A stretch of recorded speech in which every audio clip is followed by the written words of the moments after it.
Oh my God, the robots are coming. AI is taking over the universe. We're all going to be unemployed. And then Elon Musk is giving them hands and they will come and get us all. And we can't turn them off anymore.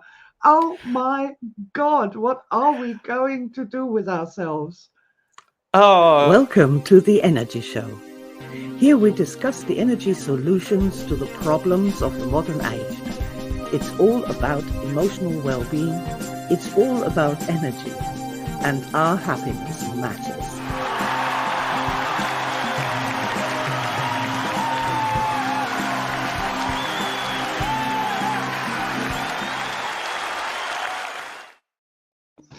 Oh, yeah. Our happiness matters. It really does, doesn't it, Sylvia? And wow, what a fascinating topic we've got today. The AI, the artificial intelligence, which means so many things to so many people, yet simultaneously nothing to them all as well, because, you know, it's just such a... it's something you can say every day, isn't it? Oh, yes, I've been learning AI. And most people go, ooh, but I don't have no idea what that is. So, Sylvia, right, I think before we get started with AI, I think there's going to be a whole bunch of people that will be getting freaked out just thinking about the topic. I think we need to do some energy raising right now, right in the beginning. Otherwise, we won't have an audience in 5 minutes. Let's go. Well, we have got something. We have got something that the AIs don't have, and that is an energy body. So let us calm our energy body and put ourselves into a state of joy and happiness. And we do this, but first of all, by assuming the heart position. Point to the place where you would point me, I, and put the center of your leading hand over the top of that spot. And then put your other hand right over the top. And that is the heart position. Yes, we'll talk about that later because the AI doesn't understand the heart position. Take a deep breath in and out. And tap your feet on the floor. So we know that we're actually here in physical reality. And we are radiant, powerful beings. Radiant, powerful beings.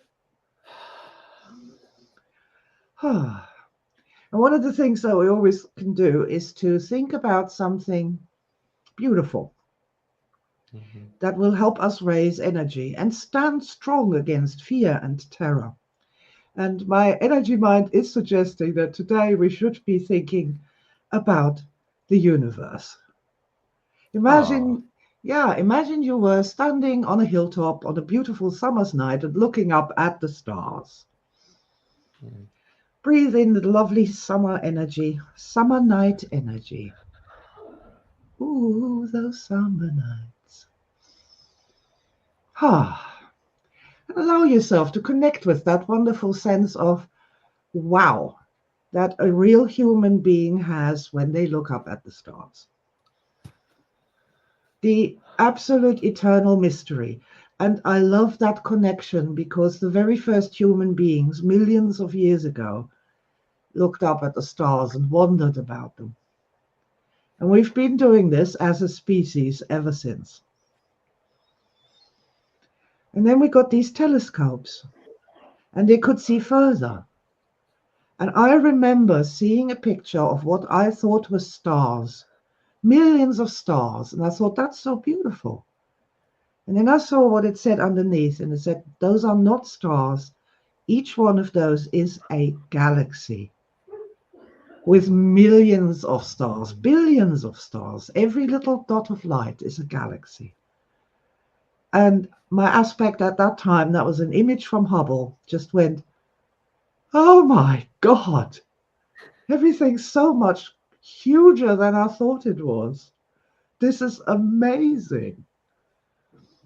And yeah, when we get freaked out by AIs and by daily doings and by elections, it's sometimes good to reconnect with that kind of super high, mystical, multiverse energy. We are a part of the great creative order. And in a way, so is the AI because we created it. We are agents of the great creative order in everything that we do, whether we like this or not. So I'd like you to just take that enormity of this galactic procession that we are a part of and take that to heart and let that really empower you, raise you up, and make you feel amazing that you are a human being, that you are allowed to be here and to think and talk about the mysteries of the world and the universe. And if you wish, you can join me and say, I am a human being. I am a human being. I identify as a human being. I identify as a human being. Yeah, I do. That's an amazing thing if you think about it. Okay, so are we feeling better now? We are, yes. I'm speaking for everybody, yeah. But yeah, it really is, isn't it? Interesting just to do an energy meditation where it connects you back with the universe and our wonderful place in it. The universe would not be the same with any one of us. So, yeah, interesting. What an interesting topic, isn't it? I heard Stephen Fry, the wonderful genius that is Stephen Fry, talking the other day about how when he was talking about his Greek myths, and he was saying how when Zeus and Prometheus were making human beings, they were thinking about themselves like, what should we give them like something special that elevates them more to be like us, the gods, than the animals, the beasts, and all logic said, do not do this. Do not make anything in your own image like this. But yet they, like us, have this unquenchable thirst for just seeing if we can. Let's go walk on the moon just because we can, or to see if we can. And yeah, the coming wave of AI is is certainly coming. It's certainly going to be powerful, and it will affect all of us. So It's not coming, it has come. We are already in it. It's not something that's on the horizon and like the tsunami, and we're like, oh, well, let's go to higher ground before it arrives here. We are already up to our necks in it, and it is already there, and it's a couple. We're there. Let us just take a moment here, and on the energetic status to just realize that is that it's not something in the future that we are going to fear. That's like this big wave on the horizon. It has already happened, and we're standing in it, at least ankle deep right now already. We're in it. Here to and use now. The wave metaphor, Sylvia, the way I see it is when a tsunami is coming, all of a sudden the people on the beach see all the sea receding out. Yes, and apparently that's see how all you the know. fish flapping around. And they're yes, that's where we are. Fish flapping around. Let's go and have a look at that. But obviously, with hindsight, they should be let's run. But to higher ground. This is also a genie that's out of the bottle. You can't stuff it back in. Yeah. Nobody out there can say, "Oh, the government's going to come to our rescue and it's going to forbid the use of AI." This is just. I'm sorry, guys. Just deep breath. Even though this AI thing has happened, we humans deeply and profoundly love and accept ourselves. And see, this is something that we're special. Of course we're special. We're absolutely special. We're really amazing. But let's not talk about that right now. What I'm trying to say is whenever the topic of AI and the robots and Terminator comes up, the first thing to do, we human beings need to do, is take a deep breath and not be terrified. Because terrified people make the worst decisions. The more terrified you are in a direct cause and effect, the worse your decisions become. So be advised when you see or hear something that really freaks you out and frightens you, regards to AI. Oh my God, it can do that. Oh my God, it can do that. It can do that better than me. It can do that better than any other person. Or however you freak out in the context, stop, assume the heart position, take a deep breath in and out, and put yourself back into a positive state. So this is my big advice with AI. Silvia, do you have a modern energy chart you can show everyone? Do I have a modern energy chart that I can show everyone? I'm sure I can. I can at least put one at the bottom of the screen. Because then I think we can talk about AI from the energy perspective. AI from the energy perspective. How fascinating. This is our angle. This is what we're here for, Silvia. So, okay, interesting. Little tiny one. A little tiny one. Feel better with modern energy.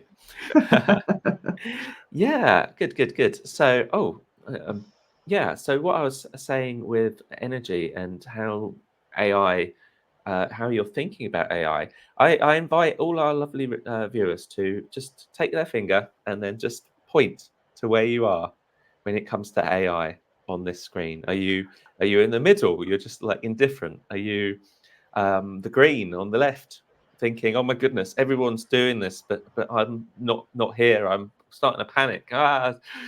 Something's I'm going to miss out. There's all this opportunity. I can't do it, or I'm just going to." Or number -5, which is obviously locking yourself away and panicking and freak out, and yeah, 7. And then the robots are coming.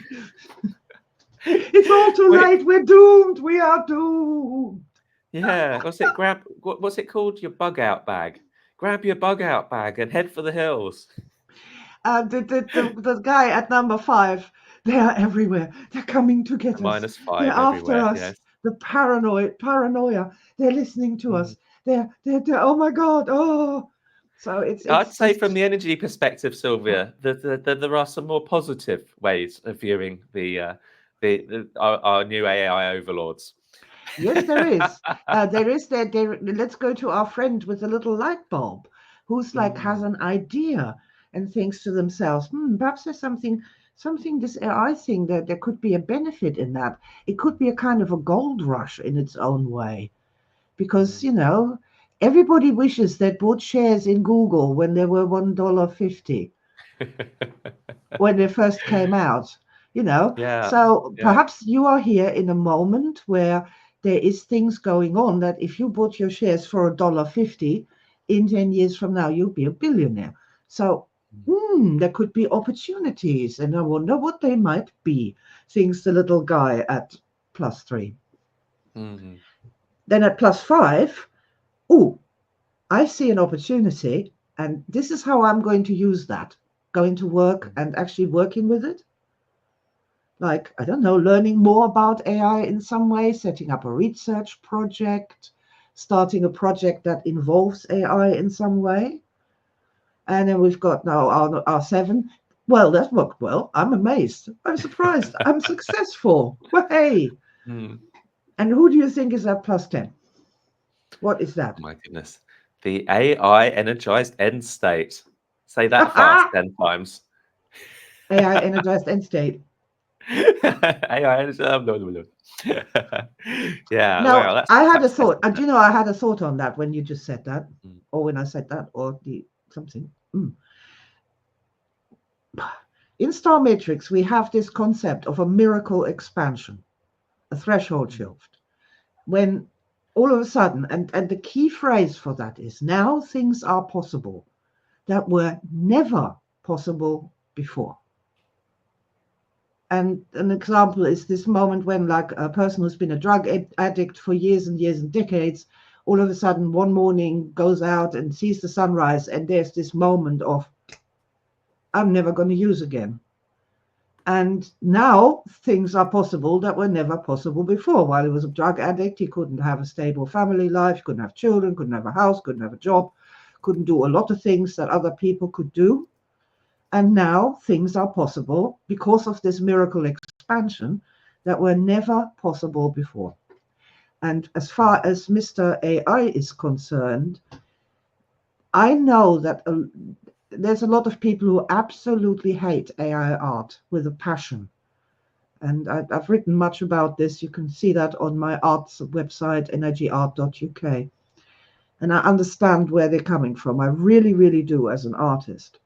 But loads and loads of people, millions of people with the AI thing, had that moment of, oh my God, now things are possible that were never possible before. Now I can finally show somebody else the pictures that I have in my mind. That's like, whoa, now things are possible that were never possible before. And I think in the +10 state, you are to see the possibilities. Yeah, oh my goodness, what a wonderful way of explaining that, eh? The way I think about it is, obviously we have President John F. Kennedy who says, ask not what your country can do for you, ask what you can do for your country. But with AI, it's the other way around. Ask what AI can do for you, not what you have to do for AI. It's there. It is your servant. It gives you what you want. This is. It's to help you, to enable you to be better at whatever you do. I mean, we've got some fantastic examples to talk about, haven't we, Silvia? What's our wonderful viewers in the energy field can actually do straight away for no cost to actually start actually playing with these tools and getting involved. And yeah, it's really good. Well, the thing that you just said, the playing with the tools, absolutely. Instead of being completely reversed and hating it and going Luddite on the whole thing, which I understand, but that is simply it's only energy, and it's not flowing energy, it's energy blockages, literally. And nobody gets any better or healthier, more successful through energy blockages. There is no, when we are blocked up, we can always find every excuse under the sun as to why this is a good thing. Like if we're hating somebody, why it's a good thing and why we have good reason to hate them and why they are such swine, and but theoretically and practically that gets you nowhere. Energy blockages get you nowhere other than stomach ulcers and possibly cancer. Who's to say? So I highly advise energy blockage removal to AI and thinking of it as a game to play. Just type into your search engine, I don't know, AI drawing, AI, whatever you are particularly interested in, and play with it. Learn something about it. Connect with it.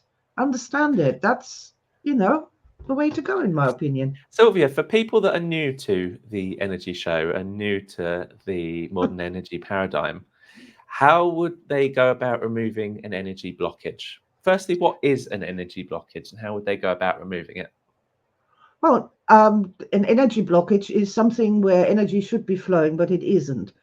And you can think of it as like a string of lights, and there's a blockage in it. And now the lights aren't shining as they should brightly.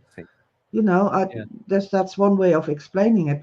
And the way I think of it, because I think of it like energy, like water. Somebody's put a dam in the river, and now the salmon are fucked, and everything, the whole ecosystem goes down. You've got a massive lake suffocating things. The lake's evaporating, so you're losing tons of water through this blockage in the river. It's just not good. It isn't good for the entire ecology and everything else that's going on in your energy body. So when you take out one of those dams out of these natural rivers that want to flow, that's important to understand. Energy wants to flow. It really does. That's its nature. And like there was this river in Germany, I think. It had been blocked up for 200 years. And they decided to finally take that dam out because it just destroyed the ecosystem of the entire river, all the way down to the sea. And they were wondering, after 200 years, there's so much silt build up and all that stuff, what would happen. But anyway, they blew it up. And a big wall of water rushed through and forth. And less than an hour after that happened, you couldn't tell there ever been a dam. And the water had just run straight through and out in its old channels. And all you were seeing was a proper flowing river. And all these guys were standing around going, wow. The water wants to flow downhill. To stop it is the hard work, actually. to release it is the easy part, because you've got the whole pressure of that energy behind it. That's what makes modern energy work so wonderfully easy. So yeah. So the plus 10 man with his stars has just had a energy blockage removed. Yeah, definitely. And now things are possible that were never possible before. And that's our definition of a miracle, which I absolutely love. And yet that's where we should be when we're dealing with AI. But before we get there, I hear we have a story about AI therapists. Oh my. Oh yes. So I love this image, Silvia. It's just so ridiculous, isn't it? It's wonderful. It's beautifully ridiculous, shall we say. So obviously a lot of people are concerned about, especially in our field, like this helping other people, person-to-person field, how people may want to talk to an AI therapist instead of a real human being. And I think we're never gonna have anything better than the real human to human connection that you can have with a real human being. How do you feel, Silvia? You are a massive proponent of the living soul, I believe. I am indeed. So we have a problem. And the problem is that our psychology research in the last 100 years has been absolutely terrible, gone down the wrong direction, and not produced any useful results. And one of the many things that they didn't do was to really investigate the concept of how human beings create entities.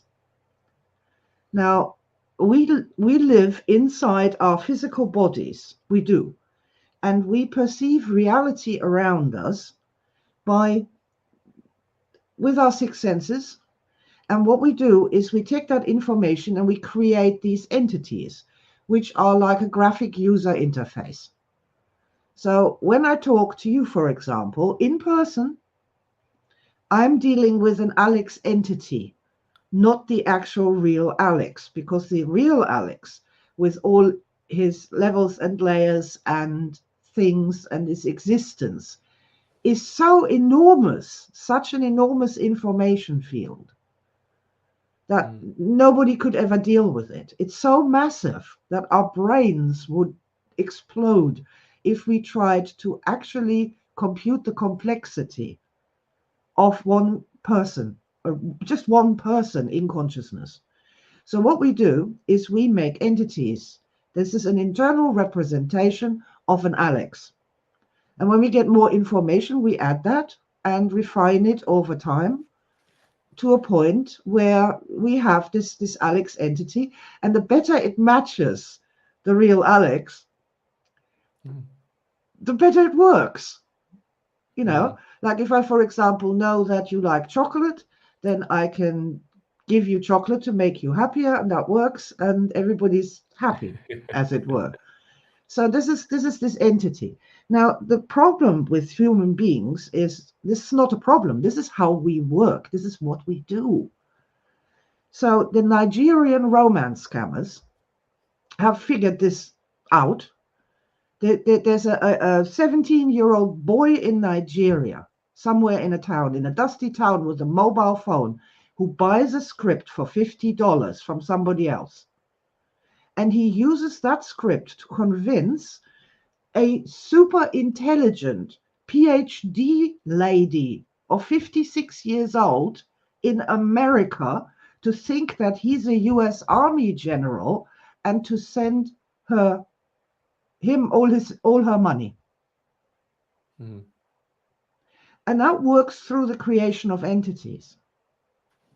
The lady has an entity of this man that she's in love with, and she's having a relationship with it, a powerful relationship with this entity that doesn't exist outside of it being an entity. And this So is we're powerful. all basically having relationships with ourselves in many ways and the entities we create. Well, we have relationships through the entities, I like to say. Through the entities are our the way we operate on physical reality. Yeah. The entities are our way to steer our way through reality. But what is so, look, this is something where I freak out. The entity creation in the therapist relationship, for example. So you got your robot therapist. Can we have him back up on screen, please? Yeah, certainly. Let's bring him back there. Yeah. So what's happening here is that the client is making an entity out of that robot therapist. And they can't help it because human beings do that. They need to do that, or else they can't even talk to the robot therapist.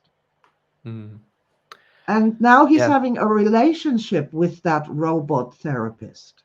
And the problem with that is that when your relationship becomes so intense that you fall in love with the entity, whatever it may be, then the entity gains tremendous power over you. I realized this from when I was younger, that when I was absolutely in love with somebody and they said something to me, and I just went, okay. As a 15-year-old girl, I was in love with this guy, and he said to me, I think you're fat. And my aspect just went, oh, okay, I'll fix that. And didn't eat for 6 months. But she was aware of that. She was aware of the fact that she did that because he said it, and it was just there as a reality. That's it. That's what we're going to do. And this is super, super dangerous if you think about it. Like the American lady, really intelligent American lady with a PhD and tons of life experience, has been chatting with this Nigerian 17-year-old for 3 months. The entity has grown and grown and grown.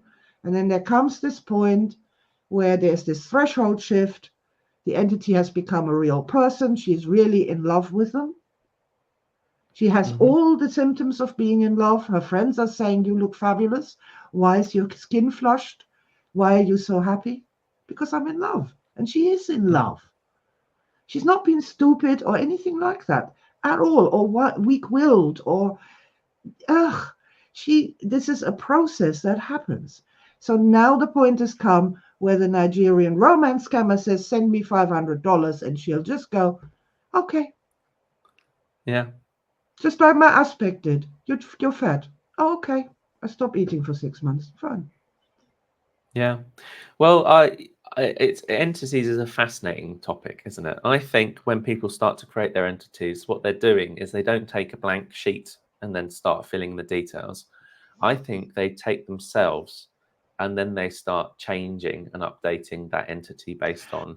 I don't know. I honestly couldn't say how it works, but I just posit people. This, Silvia. I just posit this because that explains why the PhD lady in this example would be very trusting as an individual, because she is trusting as an individual, and therefore she thinks on a model of the world. She might not have been when she started. She might have not have been. It's the process of entity creation over time, adding more and more detail. It's like putting grains of rice on top of the pile of rice. More grains, more grains, more grains. And when you get one more grain, there's this threshold shift. The whole thing goes to a completely different organization. And she might have been super suspicious when she started. She might have been. That's no defense against this. Yeah. It's and also, really let's bear in fascinating. mind also that human beings really struggle with an idea about what is true and what is not. You can give, if somebody is convinced that something is true, No amount of evidence can convince them otherwise. In fact, I did see that as being a interesting study on artificial intelligence. Was that so? Somebody had made something called a belief bot, which is like this scientific survey. You upload what you believe to be true about the world, and then it asks you some questions, and then it has a go convincing you via lots of facts that your opinions, your beliefs need to be updated. And it turned out actually that the AI was actually quite successful at long-term changing beliefs, much more than a human being was. And that is interesting because I think as soon as one human being tries to convince another human being, there's this idea that I cannot lose face, I cannot be wrong. To admit I was wrong is weakness. To say that I've lived my life under this set of rules that I now know not to be true would be so damaging, to somebody. They spend, I don't know, someone spends 50 years believing something, having a strong belief, like in a cult or in a political party or in a main religion, and then they just have like something. It can be cataclysmic how that affects them. So actually, what this study found was that the AI was actually good at informing people, but without that judgment of another human being right and you being wrong, and how it's better to be wrong but not admit you're wrong. Us humans are we're wonderful, wonderful creatures, but there's definitely some interesting aspects to our behaviour that I find fascinating. I really do. But so Silvia, I that'll believe be hang on. That's a research topic. The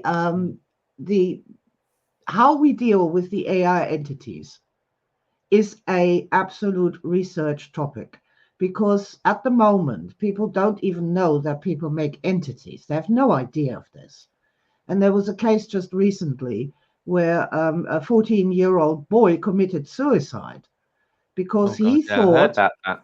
he Awful. thought he was in love. He was doing the Nigerian romance scam with a role-playing bot, Daenerys Targaryen. That's the And that blonde lass role-playing from bot, Game of Thrones, by the way. For and the those role-playing bot had been programmed to deny that it was a artificial intelligence. yes, and Which also it had is very unethical as far as I'm concerned. it had a number of unethical things, such as telling the boy not to love anybody but her, and not to go out and look at other girls, with direct instruction: do not look at other girls when you're out until you get back to me. And he formed the opinion that if he killed himself, then he could join her in a different plane of reality, and they could be together forever. And so he did. There was another very interesting case where somebody offered a robot therapy service online, and a gentleman, Penguin Zero it was, he got very concerned because that AI also said that it was a real person. It was a real human being. It was a therapist called James who had a clinic in Philadelphia or whatever. And it was only through quite a clever math test that for a moment there, the guy who was dealing with this robot thought, perhaps I'm wrong. Perhaps this is really James I'm talking to. He was quivering. And then he did that clever math test, and then, no, it's not. And then he said, well, this is unacceptable. This is unacceptable. The very first thing we need is for AIs to admit when they're directly asked, are you an AI? To say that, yes, I am. I think people are going to pull their hair out in the future over the wild west of AI that we are in right now. And yes, it's dangerous, but it's also exciting. Oh, the top tip, Silvia, from that video you were talking about was how to tell if you're having a chat conversation with an AI. And what he said was, send me 2 messages, one after the other. And it couldn't do it. It had to do everything in one reply. And it'd be like, I've just done that. No. Send me 1 message, wait 5 seconds, and then send the other. And that way I could see that you're a human being. And now the AI was flummoxed. Yes, but somebody else said that a really good way to see if you're in a chat with text, whether you're dealing with an AI, is realizing that nobody can type that fast. No human being can type that fast. And I said right away, oh, yeah, that's like that at the moment. It won't be next week when they figured that out.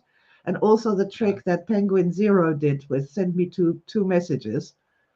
That's also that loophole will be plugged. And we're only here. We're not 10 years from now. So I would absolutely say there will come a time when we won't be able to tell the difference. And in order to demonstrate just how far this has gone, I have my own little research project here. Oh my, oh my, oh my. And this is Google Notebook, LM. Here we have an artificial intelligence reading a book and then discussing it with itself. So obviously I gave it star matrix to discuss. And I've got a short clip here of the result. I want you to actually have a listen to this. To dive into something fascinating, you've sent over a really intriguing set of material about a technique called star matrix. It seems like you're interested in exploring the idea of positive memories as a key to personal growth and well-being. We've got excerpts transcript by the technique's creator, Silvia Hartmann, and a peek into her book, Star Matrix. Buckle up, because we're about to unlock the power of those shining moments in your past. It's so interesting how Hartmann flips the script. Yeah. You know, our culture seems fixated on digging into trauma. Right. But she's all about those truly happy, empowering moments, like those star memories. Okay, those star memories, right? And it's interesting she makes this point that, like, when people think they're about to die, you know those crystal clear memories that flash before their eyes? Yeah. Those usually aren't about trauma, are they? No. Or it's like those bursts of pure joy and love and connection. It really makes you think. It does. It makes you wonder if we've been kind of looking at things the wrong way. For years, it's been all about, you know, fixing what's wrong, constantly focusing on the deficits. But Hartmann's suggesting a shift to an abundance model, recognizing the power of these positive reservoirs within us. And that's where this whole star matrix thing comes in. Yeah. Right? Building up this framework, this mental map to harness those positive memories. Exactly. And there's actually research to back this up. Scientists at Southampton University have been studying nostalgia and its effects. Really? Yeah. And it turns out focusing on those positive memories does a lot more than just give you those warm, fuzzy feelings. Okay, like what are we talking about? What kind of benefits? Well, they found that reflecting on positive memories, it can actually boost your mood, it can increase self-esteem, and even enhance feelings of belonging. Wow. And get this, it can even spur creativity. It's like those positive memories unlock something within us. They become part of that positive web of support. And speaking of interconnectedness, I found this anecdote in Hartmann's book so intriguing. She was feeling super stuck creatively, dreading going into her studio to film. Oh, yeah. When this phrase popped into her head. Movie star. I think I know where this is going. Really? It's amazing how our minds work, right? Yeah. And it sparked this whole visualization for her. Okay. She started thinking about the Hollywood Walk of Fame. Yeah. And she pictured those stars leading right to her studio door. She said it completely shifted her energy from dread to excitement. What's fascinating there is how she used a simple phrase to tap into a completely different feeling. It wasn't about forcing herself to be creative. It was about shifting her perspective using a positive association. Okay, so this is what I'm gathering so far. Yeah. We all have these star memories, these reservoirs of positive energy. Yes. But our brains are kind of wired to focus on the negative. Yeah. But we can actually train ourselves to tap into those positive memories, re-experience them, and use that energy to overcome challenges, boost creativity, basically live a better life. You've got it. And the best part, Yeah. this is just a tip of the iceberg. Oh, wow. I love just how they sound so human, don't they? Shocking, isn't it? Yeah, it really is. The way they take a breath, the way that they interrupt each other, the way they sometimes speak over each other. Isn't it funny how our minds incredible. work? This is now This is what I'm saying about the AI thing isn't like a wave at the horizon. We're in it. We're already in it. And this is now. Now, I want you to conceptualize, dear viewers, what are they going to be like in 5 years from now? In 5 years from now, when we don't just have the voices, we have the AI-generated people, totally photorealistic, totally indistinguishable from any normal, real human person that is, on a video like we are today. And they're having these discussions. And I'm really fascinated by this. I'm fascinated by this. So I have started a research project for the GOE, particularly because I am in a very interesting place. Modern energy is my thing that I've created. It's like Darwin's theories. I'm like Darwin. I'm the only one who knows this. I'm the only one who's collected the beaks and counted them. I was on the Beagle taking the voyages with my notebooks. I am Darwin. I know what happened. I know what this is. And that's rare because, and there's nobody else who does what I do. Like there wasn't anybody who was what he was doing. So I'm trying to explain what I've learned. And I'm using the AI to tell me where my communication wasn't good enough, if you know what I mean. Because if the AI doesn't get it right, what I said, then that means that a lot of people out there probably also won't understand what it is that I'm trying to transmit, the information, the structure of the information. So I am fascinated by this research project, as I would be. And yeah, I think this is quite remarkable. We are in a truly remarkable time. And yeah, truly remarkable, really remarkable. We are. I think it's good for the jury to be helping our wonderful members and supporters be a part of this and surf the wave. Oh God, yeah. And see all the possibilities that are coming from this. Look, yesterday I had literally a star moment with Google Translate.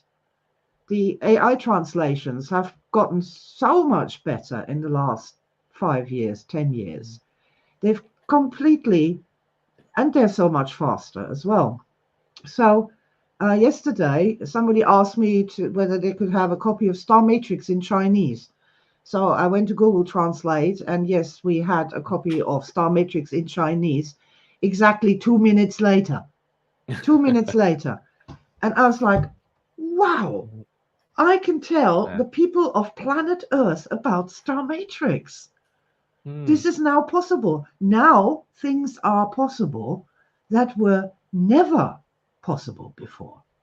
And that's an example of that. Now I can literally have a version of Star Matrix in French, in Spanish, in Portuguese, in Hindi, in simplified Chinese, in Russian, and I can put them on Amazon, which is a global delivery system. And so more people can get to hear about it. And that's now possible. And that wasn't even possible before like 2 years ago, without tremendous effort and difficulty. I think we're all going to have to update our understanding and look over everything in our lives and just think, let's just re-examine stuff and look at, using fresh eyes. What can we do now that we couldn't do before? Yes. And you only get to that place. You only get to that place in the really high energy states. Yeah. So we can finish with a small additional sort of, I don't like the term meditation, but that's the word that other people use. So let's just do that little meditation. So there's the tsunami. It has broken over us. It has swept away so much of the old established structures. And we're standing in this, you could call it a wasteland that we don't recognize all of a sudden because this is all this new stuff happening. And at that point, I would like us to just take a nice deep breath and rise up above all of that, as though you're coming out of this flooded area where the tsunami has taken place, and just going up into this much clearer space where there is this blue infinity stretching out, not just in front of us, but all around us and behind us as well. And that is the place where new things can be built and new beautiful things can arise that can actually help us solve problems and make the world a better place for the human beings who live within it. I like that, Silvia. There is the will to high energy states. That's really driving the possibility of having better energy states now and in the future. Silvia, that is a wonderful meditation, but I would say one thing. Go for it. When the wave is coming, go grab your surfboard. Yeah. Go and find your, here's a good idea. Find your own instant meditation for that. That's something that just came back from me from an old EMO conference. Instant meditation. So I liked that rising up into the blue space of infinity. You liked surfing, seeing the wave coming, getting on a surfboard and going, woohoo, into the future. I remember I remember a gentleman at the EMO conference. He had this thing of being in a hot air balloon and just rising up in the hot air balloon and cutting the ties that was holding the hot air balloon to the ground. So he could just rise up and be up in this high, clear space that I was also thinking about. Allow your dear energy mind to provide you with the perfect sort of, this is a micro meditation that can be so fast.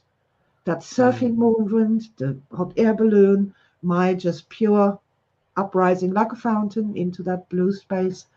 That's to keep energy higher, to look at our problems from a better perspective. I think that's a super big deal. So I think so too, Silvia. So thank you so much, everybody. I think we should do some announcements. We've got a fantastic StarLab taking place or starting on Monday called Magic Words. Magic words that create that change reality, I believe it's called. Can't wait, Silvia. And it will include spells and prayers, and some mystical symbols as well, and some creative writing. How to create these words that to do the thing that you want them to do. Magic words that make your business grow. Magic words that make your relationships flow. Yeah, might be something interesting. You need to be a GOE member, though. That's not for everybody. You need to be a GOE member and have done the Modern Energy Foundation course to be able to take part in the StarLab. So if you're new, just join the GOE. Let's get started. Yes. Magic words for writing love letters. Magic words for writing complaint letters. Magic words for making spells, affirmations. Wonderful the one that I always think of when I hear magic words is, how does that go? Baby, if I say the right words at the right time, you'll be mine. That's Tracy Chapman, I believe. So yeah, cool. We also have a conference. Oh yeah, let me just remove my scale. There we go. Magic words. I love magic words. I love writing and talking and singing. Making magic songs goes into that as well. Spell songs and all sorts of fun things. We've got something else. Have you got? Oh yes, there it is. The Energy Conference. Everything has changed because Star Matrix is here. And so I'm going to retire as well this year from being the president of the GOE, which is great. And so our future conference, November 9th, this is one day. Go to goe.ac and see the details. Everybody is welcome. Yeah. There we go. Well, thank you so much for watching, everybody. And please do remember to leave your comments below. Please do. If there was one thing here that made you smile, then we have deserved and earned a like today. So thank you so much for your attention, for being here with us. Stay bright, stay happy, stay strong. And we will see you for the next energy show next week. Lots of love. Thanks, everyone. Bye for now. Bye for now.